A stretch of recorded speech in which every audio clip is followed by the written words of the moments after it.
अरे अरे चोर, ये क्या कर रहा है? किसी की गाड़ी में से पेट्रोल क्यों चुरा रहा है? अरे नहीं नहीं, ये मेरी गाड़ी है। अभी पेट्रोल पंप में मैं पेट्रोल भरवाने आया हूँ, लेकिन इसकी ये फ्यूल लिड खुली नहीं रही है। अरे अगर तू इसको ऐसे खोलेगा तो इससे तेरा फ्यूल टैंक भी टूट जाएगा ना, इसका पूरा पेंट डैमेज हो जाएगा। इससे अच्छा हर गाड़ी में जैसे तू अपनी डिक्की खोलेगा और ये अपना कारपेट हटाएगा, तेरे को यहाँ पे तो स्प्रिंग दिख जाएगी। बस स्प्रिंग को हल्के से खींचेगा, आप देखोगे इससे आपकी फ्यूल लिड 1 सेकंड में खुल जाएगी। जब भी अपनी नई नई गाड़ी चलाते हैं तो हमें अपना स्टीयरिंग व्हील सही नहीं लगता, वो कॉन्फिडेंस नहीं आ पाता और कंफर्टेबल नहीं होता। तो बस इसके लिए आप स्टीयरिंग के नीचे देखोगे यहाँ पे एक लेवलर दिया हुआ है। बस इस लेवलर को आप बाहर की तरफ खींच के आप अपना स्टीयरिंग को अपने अकॉर्डिंग एडजस्ट कर सकते हो और वो कॉन्फिडेंस पा सकते हो। जैसे आपका एसी अच्छे से काम नहीं कर रहा, गर्मी लग रही है, तो बस आपको अपना ग्लव बॉक्स खोल लेना और यहाँ पे आपको 2 लॉक दिख जाएंगे। इनको ऐसे प्रेस करके बाहर खींचोगे तो आपका ग्लव बॉक्स हाथ में आ जाएगा। उसके पीछे आपको अपना एयर फिल्टर दिख जाएगा, इसको अच्छे से साफ कर लो और वैसे लगा लो, आपकी एसी की कूलिंग 50% तक बढ़ जाएगी। जब भी हम किसी गाड़ी में बैठते हैं तो हमें बहुत ज्यादा अनकंफर्टेबल लगता है, क्योंकि उस गाड़ी का हेडरेस्ट सही से एडजस्ट नहीं होता। तो बस इसके लिए आप ये हेडरेस्ट के पास यहाँ पे एक बटन देखोगे, जैसे अब आप इस बटन को दबाओगे आप देखोगे आप अपना हेडरेस्ट अपने अकॉर्डिंग एडजस्ट कर सकते हो और उसको कंफर्टेबल बना सकते हो। मैंने बहुत लोगों को देखा है बरसात के समय उनके डिक्की में पानी जमना चालू हो जाता है, तो आपको घबराने की कोई भी जरूरत नहीं है। आपको यहाँ पे स्टेपनी जैसे उठाओगे आपको यहाँ पे 2 ड्रेनेज होल्स मिल जाएंगे। बस आपको मेक श्योर करना है आपके अंदर जितना जोर है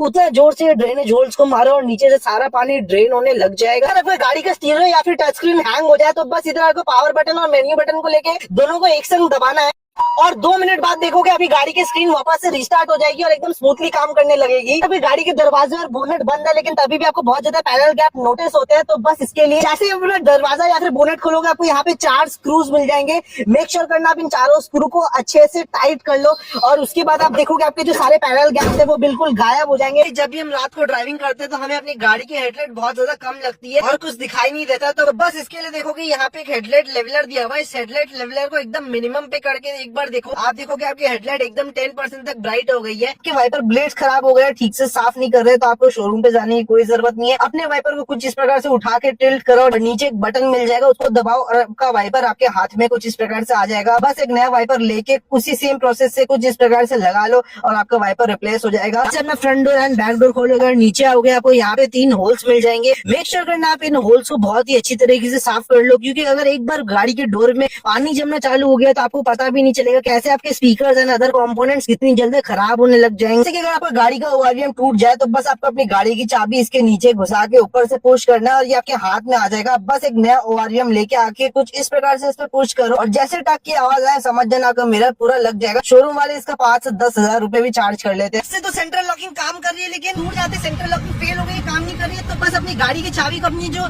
चिन होती है चिन के नीचे रख के आप सेंट्रल लॉकिंग को कुछ इस प्रकार से दबाओगे, आप देखोगे अभी गाड़ी सेंट्रल लॉकिंग काम करने लग जाएगी। एक बार अपनी फ्यूल लिड को भी खोल के जरूर देख लेना, आपको यहाँ पे एक होल मिलेगा, इसको भी बहुत अच्छी तरीके से साफ कर लेना, क्योंकि अगर इसके अंदर पानी जमना चालू हो गया तो फिर आपकी rusting issue and fuel quality के ऊपर भी असर आ सकता है। अब अपनी गाड़ी तो साफ कर ली, लेकिन अब गाड़ी का सीट साफ होने का नाम नहीं ले रही, एकदम गंदी पड़ी हुई है। बस एक कपड़े में थोड़ा सा पानी और उसी कपड़े में थोड़ा विम जेल लिक्विड को लेके उस दाग के ऊपर अच्छे तरीके से लगा देना है और 5 मिनट बाद देखोगे वो दाग अपने आप पूरी तरीके से सूख जाएगा और आपकी सीट पूरी साफ हो जाएगी। ओवर द टाइम गाड़ी चलाते चलाते जाने अनजाने में गाड़ी पे स्क्रैचेस लग जा रहे हैं और जाने का नाम नहीं ले रहे। बस एक थोड़े से कपड़े में कोकोनट ऑयल को लेके अपने स्क्रैचेस पे कुछ इस प्रकार से अच्छी तरीके से घिस दो और अब आप देखोगे थोड़ी टाइम बाद आपके सारे स्क्रैचेस गायब हो जाएंगे। कि गाड़ी का चोरी ना जाए, क्योंकि गाड़ी में एंटी थेफ्ट अलार्म नहीं है, होता सब गाड़ी में, आपको बस पता नहीं, आपको बस अपनी गाड़ी की चाबी पे ध्यान देना है। गाड़ी की चाबी पे लॉक और अनलॉक बटन को कुछ इस प्रकार से 10 सेकंड तक दबा के रखोगे और आपकी गाड़ी का कुछ इस प्रकार से एंटी थेफ्ट चालू हो जाएगा। जैसे कभी भी कोई गाड़ी में मारेगा या गाड़ी खोलने की चेष्टा करेगा इस प्रकार से हॉर्न बजने लग जाएगा, आपकी गाड़ी चोरी होने से बच जाएगी। आपकी गाड़ी तो साफ है, लेकिन गाड़ी के डैशबोर्ड पे बहुत ज्यादा डस्ट जमा हो गया और जाने का नाम नहीं ले रहा है, तो बस एक छोटे से कपड़े में जो कपड़े धोने का कंफर्ट लिक्विड होता है